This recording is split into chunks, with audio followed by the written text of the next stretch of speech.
প্রিয় ভিউয়ার্স, আজকে আমরা শুরু করব একটা আলোচনা সিম্পল যে বিজনেস আসলে কিভাবে হয়।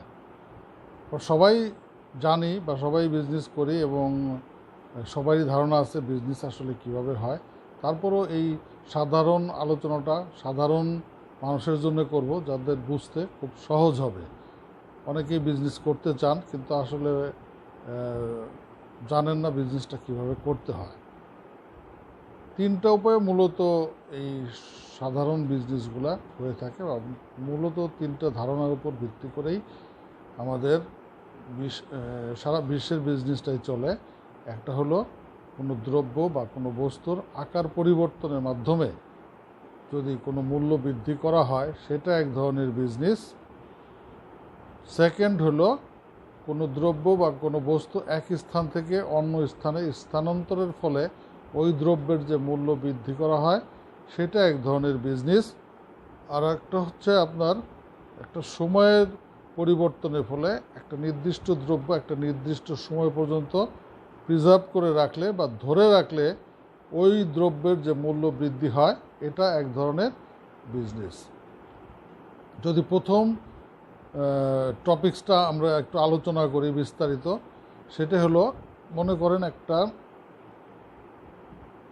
একখণ্ড কাপড়, আপনি সেটা 1000 টাকা দিয়ে খরিদ করলেন।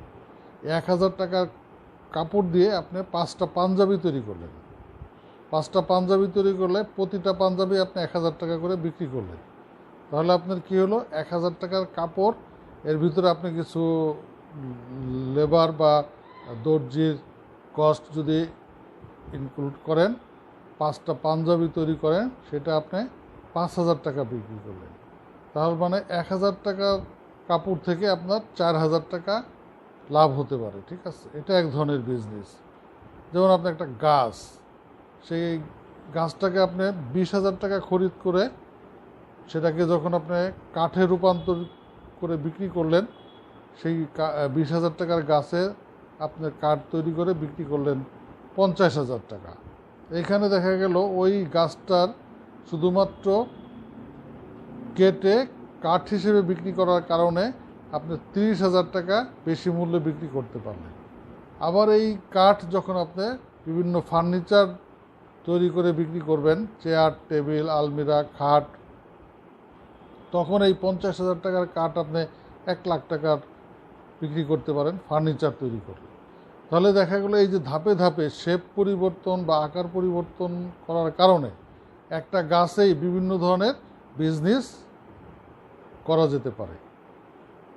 এরকমভাবে বিভিন্ন পণ্য বিভিন্নভাবে শেপ পরিবর্তন করে আমরা বিজনেস করতে পারি। দ্বিতীয়ত যেটা আলোচনা করার কথা ছিল, সেটা হলো স্থান পরিবর্তনের ফলে দ্রব্যের মূল্য বৃদ্ধি পায়। কোনো স্থানে যে দ্রব্যটা বেশি উৎপাদিত হয়, সেইটা যদি ওই স্থান থেকে অন্য স্থানে স্থানান্তরিত করা যায়, তাহলে দেখা যায় যে মূল্যের একটা তারতম্য হয়, মূল্য বৃদ্ধি পায়। এটা এক ধরনের বিজনেস হতে পারে। যেমন আপনার উত্তরবঙ্গ থেকে সারা ঢাকাতে চাল আসে, উত্তরবঙ্গে ধান বেশি উৎপাদিত হয়, ওইখানে চালের দাম কম। ওইখানে মনে করেন 3,000 টাকা মন যে চালটা আছে, ওইটা ঢাকাতে আনলে দেখা গেল 4,000 টাকা মন বিক্রি করা যায়। এই যে প্রতি মনে 1,000 টাকার একটা গ্যাপ, 1,000 টাকার মূল্যর হেরফের, এটা এক ধরনের বিজনেস হতে পারে। আপনি মনে করেন চায়নাতে অনেক ইলেকট্রনিক্স দ্রব্য উৎপাদিত হয়, মেশিন উৎপাদিত হয়, এছাড়াও বিভিন্ন ধরনের দ্রব্য উৎপাদিত হয়, মেশিন উৎপাদিত হয়, যেগুলো আমাদের দেশে আনলে দেখা যাচ্ছে যে চায়নার থেকে 1 লাখ টাকা দিয়ে একটা মেশিন পারচেস করলে ওটা বাংলাদেশে 1,20,000 টাকা বিক্রি হচ্ছে। এই যে 20,000 টাকার একটা পরিবর্তন, এই যে বৃদ্ধি, মূল্য বৃদ্ধি স্থান পরিবর্তনের ফলে, এটা এক ধরনের বিজনেস হতে পারে। এরপরে আমরা যেটা আলাপ করব সেটা হলো সময়ের পরিবর্তনের ফলে একটা দ্রব্য একটা সময় থেকে আর একটা সময় পর্যন্ত ধরে রাখার ফলে মূল্যের তারতম্য হয়, মূল্য বৃদ্ধি পায়। এটা এক ধরনের বিজনেস হতে পারে। যেমন মনে করেন আপনার সিজনের সময় আমাদের দেশে আলু, পেঁয়াজ এগুলোর দাম অনেক কম থাকে, বা ধানের দাম অনেক কম থাকে। তো সিজনের সময় এই ধান, আলু, পেঁয়াজ এগুলো যদি কেউ খরিদ করে রাখেন, তো 2 মাস পরে বা 3 মাস পরে এই দ্রব্যগুলোই আপনি যখন বাজারে বিক্রি করতে যাবেন, তখন আপনার কেনা দামের থেকে দেখা গেল আপনি বেশ ভালো একটা দামে বিক্রি করতে পারেন, বেশ ভালো একটা প্রফিট এখানে করা যেতে পারে। যেমন সিজনের সময় আপনি পেঁয়াজ পারচেস করলেন 30 টাকা কেজি, কোরবানির ঈদের সামনে আপনি সেটা 60 টাকা কেজি বিক্রি করে দিলেন। এই যে প্রতি কেজিতে আপনার 30 টাকা করে মূল্য বৃদ্ধি পেল, এটা এক ধরনের বিজনেস হতে পারে। আপনার শেয়ার মার্কেটের বিজনেস যদি করেন, দেখা গেল যে কোনো শেয়ার একটা সময় দাম কম যাচ্ছে, আপনি ওই শেয়ারটা যদি কিনে রাখেন, পরবর্তীতে ওই কোম্পানি যদি ভালো প্রফিট করে, তার যদি ভালো ডিভিডেন্ড দেওয়ার সম্ভাবনা থাকে, তখন দেখা যাবে যে ওই কোম্পানির শেয়ারটার দাম বৃদ্ধি পাইছে। এই যে একটা সময় একটা শেয়ার বা একটা পণ্য বা একটা দ্রব্য কিনে রেখে পরবর্তী একটা সময়ে বিক্রি করার ফলে যে মূল্য বৃদ্ধি পাবে, এটা এক ধরনের বিজনেস। তাহলে দেখা যাচ্ছে সাধারণভাবে আমরা 3টি উপায়ে বিজনেস করতে পারি। একটা হলো একটা নির্দিষ্ট দ্রব্য বা বস্তুর আকার পরিবর্তন করে, শেপ পরিবর্তন করে মূল্যের একটা গ্যাপ সৃষ্টি করে যে বিজনেসটা হয়, সেটা এক ধরনের বিজনেস হতে পারে। দ্বিতীয় হলো কোনো পণ্য বা মূল্যকে এক স্থান থেকে অন্য স্থানে স্থানান্তর করে আমরা মূল্য বৃদ্ধি করাতে পারি।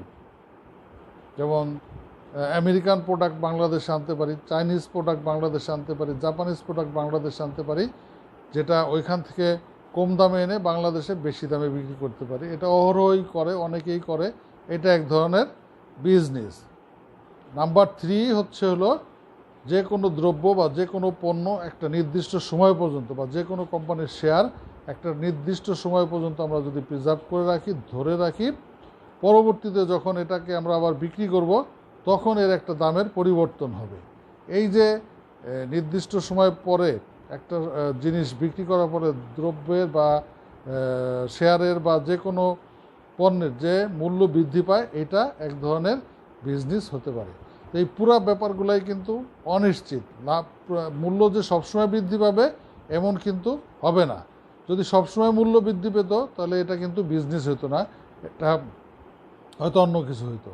এখানে আপনার ঝুঁকি থেকে যায়, মূল্য বৃদ্ধিও পেতে পারে, আবার যে কোনো বৈশ্বিক বা জাতীয় যে কোনো কারণেই মূল্য কমেও যেতে পারে। তো এই জন্য আমাদের প্রস্তুত থাকতে হবে যে যে কোনো সময় দ্রব্যের মূল্য আমরা বেশিও পেতে পারি। বিজনেস করতে গিয়ে আকার, স্থান এবং সময়ের পরিবর্তন করতে গিয়ে আমরা মূল্য বৃদ্ধিও ঘটাতে পারি, আবার মূল্য হ্রাসও পেতে পারে। এই জন্যই এটা বিজনেস, এবং এটা হলো একটা অনিশ্চিত জীবন এবং একটা চ্যালেঞ্জ গ্রহণ। সুতরাং আমরা এই 3টি উপায়ে যদি চ্যালেঞ্জ গ্রহণ করতে পারি, তাহলে একটা বিজনেস হবে।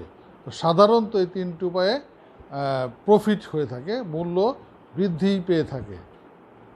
তবে ব্যতিক্রম তো সবসময় থাকবে, এবং এই জন্যেই এটাকে বিজনেস বলে, এবং এটা একটা অনিশ্চিত প্রফেশন। মাঝে মধ্যে যে কোনো কারণে, যে কোনো পরিস্থিতির খাতিরে আমাদের মূল্য বৃদ্ধি না পেয়ে মূল্য হ্রাসও পেতে পারে। ধন্যবাদ সবাইকে। আবার হয়তো দেখা হবে নতুন কোনো আলোচনা নিয়ে।